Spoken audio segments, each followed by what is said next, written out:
चर्चा के लिए बुला लें, वाद विवाद के लिए बुला लें, या जिस तरीके से चुनौती देना चाहते हैं, उनके हर एक चुनौती को चंद्रशेखर जी स्वीकार करते हैं, हम लोग स्वीकार करते हैं। मंदिर में जाने से बीमार आदमी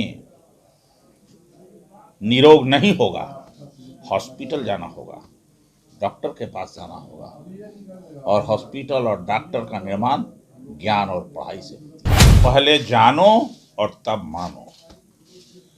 लेकिन हमारे देश में कुछ लोग कहते हैं कि पहले मानो और तब जानो। नमस्कार, आप देख रहे हैं देशवाणी न्यूज। मैं हूं प्राची सिंह आपके साथ। आरजेडी के नेता उदय नारायण चौधरी ने चंद्रशेखर शिक्षा मंत्री के बयानों पर प्रतिक्रिया देते हुए उन्होंने कहा कि चंद्रशेखर जो कह रहे हैं वो सही है। वो सावित्रीबाई फूले के बयानों पे वो जो कह रहे थे उन्हीं का बयान था, ये खुद उनका बयान नहीं था। सावित्रीबाई फूले ने कहा था कि मंदिर जो है वो गुलामी का रास्ता है और स्कूल जो है वो शिक्षा की ओर लेके जाता है, शिक्षा के प्रकाश की ओर लेके जाता है। आगे क्या कुछ कह रहे हैं उदय नारायण चौधरी, आप पहले उनकी बातों को सुनिए। दुनिया का अमान्य सत्य है कि पहले जानो और तब मानो। पहले जानो और तब मानो।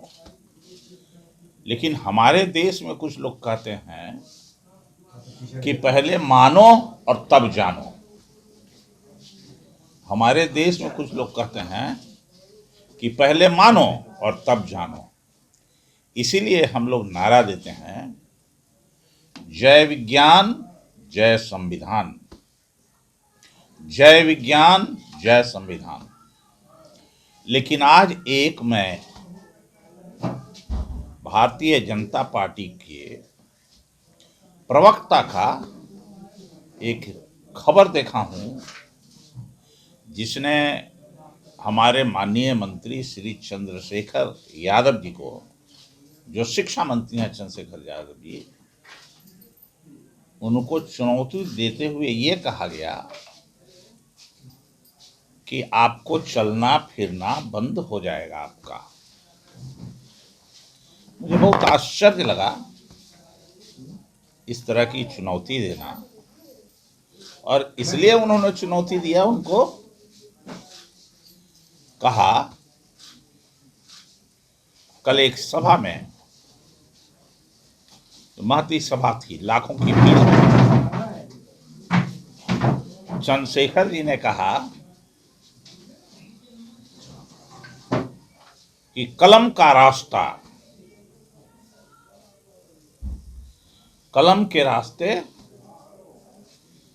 देश और दुनिया में प्रगति का रास्ता मिलता है, भाग्य बदलती है कलम के रास्ते से। और मंदिर के रास्ते से आदमी का दिमाग गुलाम होता है। ये भी उन्होंने अपनी बात नहीं कहा, उन्होंने कहा इन बातों को सावित्रीबाई फूले के जन्म शताब्दी समारोह में और सावित्रीबाई के कही हुई बातों के आधार पर। मैं पुष्टि करना चाहता हूं कि जो चंद्रशेखर जी ने कहा, कलम के रास्ते आदमी का भाग्य बदलता है, पढ़ाई लिखाई से ही भाग्य बदलेगा। पढ़ाई लिखाई से, कलम के रास्ते से, ज्ञान के रास्ते से देश के, दुनिया के शीर्ष स्थान पर आदमी जा सकता है। और यही कारण है कि आईएएस आईपीएस बनने के लिए जरूरत इस बात की है कि अच्छी पढ़ाई हो। डॉक्टर, इंजीनियर, वैज्ञानिक बनने के लिए अच्छी पढ़ाई, अच्छे किताबों की जानकारी और कलम के रास्ते होती है। मंदिर आस्था का चीज है। मंदिर धार्मिक दृष्टिकोण से आस्था का चीज है, आदमी मान लेता है। लेकिन वहां आदमी गुलाम हो जाता है मानसिक तौर से। मंदिर में जाने से IAS IPS केवल नहीं बनेगा।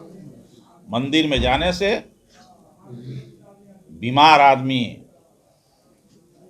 निरोग नहीं होगा, हॉस्पिटल जाना होगा, डॉक्टर के पास जाना होगा, और हॉस्पिटल और डॉक्टर का निर्माण ज्ञान और पढ़ाई से होती है। इस बात की पुष्टि करता है। तो मैं कुत्सित मानसिकता के जो हैं, जिसने चंद्रशेखर जी को चुनौती दिया है, मैं उनको बताना चाहता हूं कि जिस दिन और जिस समय चाहे वो बुला लें, चर्चा के लिए बुला लें, वाद विवाद के लिए बुला लें, या जिस तरीके से चुनौती देना चाहते हैं, उनके हर एक चुनौती को चंद्रशेखर जी स्वीकार करते हैं, हम लोग स्वीकार करते हैं। आपको नहीं लगता इस तरह के और बयान से जो आप आस्था की भी बात कर रहे हैं उसको चोट पहुंचेगी? पहले मेरी बात सुनो, तब उसके बाद जो भी कहना होगा। चोट पहुंचता है कि ईंटा लगता है कि लाठी चलता है, इसकी बात नहीं मैं कह रहा हूं। कलम के बारे में संज्ञान मैंने लिया है। कलम से भाग्य की रास्ता खुलती है, ज्ञान से भाग्य की रास्ता खुलती है, लेकिन मंदिर जाने से भाग्य की रास्ता कुंठित होती है। कलम अगर नहीं होता तो डॉक्टर भीमराव अंबेडकर 32 विषयों के विद्वान नहीं होते और डिग्री नहीं लिए होते और संविधान नहीं लिए होते। उनको कहाँ पढ़ने का मौका था? दलित पिछड़ों को पढ़ने का मौका था क्या? तो जिस आस्था और विचार की बात करते हैं, उसमें दलित, पिछड़े और कमजोर आदिवासियों को पढ़ने का कोई स्थान नहीं है। इसीलिए ना एकलव्य का अंगूठा काटा गया था। क्यों काट दिया गया था एकलव्य का अंगूठा? इसलिए मैं आज इतना ही कहता हूं कि इस तरह की चुनौती देना उचित नहीं है। और हम लोग क्या, अब तो जो शंकराचार्य हैं वही लोग कह रहे हैं, उन्हीं से ये सब सवाल करना चाहिए।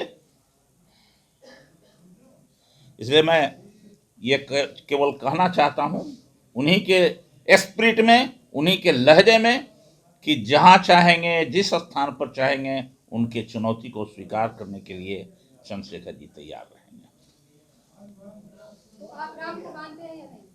आप मानते हैं। पूजा करने मंदिर में आप जाते हैं या नहीं? कौन? हम तो रोज दिन करते हैं किताब की पूजा, कलम की पूजा। आप मंदिर में नहीं जाते हैं? हम रोज दिन किताब और कलम की पूजा करते हैं, और उसी से यहाँ आए हैं, जिस घर में पैदा लिए हैं वहां से। तो क्या कहना चाह रहे सर, जितनी भी मंदिरें हैं, मस्जिदें हैं, तोड़वा दें? तो हम क्या जानते हैं क्या करेंगे? जितना ज़्यादा से ज़्यादा अच्छे किताबों को छापिए, विज्ञान की किताबों को छापिए, उसके लिए मैं धन्यवाद दूंगा। जिसमें आस्था है वो जाएगा तो उसको वो आप अपने पास रखिए ना, अपने पास रखिए। तो आपने साफ तौर पे सुना, उन्होंने कहा कि वो कुछ अपने बेबुनियाद बातें नहीं कर रहे थे, वो सावित्रीबाई फुले की कहे हुए बातों को दोहरा रहे थे। साथ ही साथ बीजेपी के जो प्रवक्ता चुनौती दिए हैं, उन पर उन्होंने कहा। तो ऐसे ही तमाम खबरों के लिए देखते रहें देशवा न्यूज। प्राची की रिपोर्ट, पटना। धन्यवाद।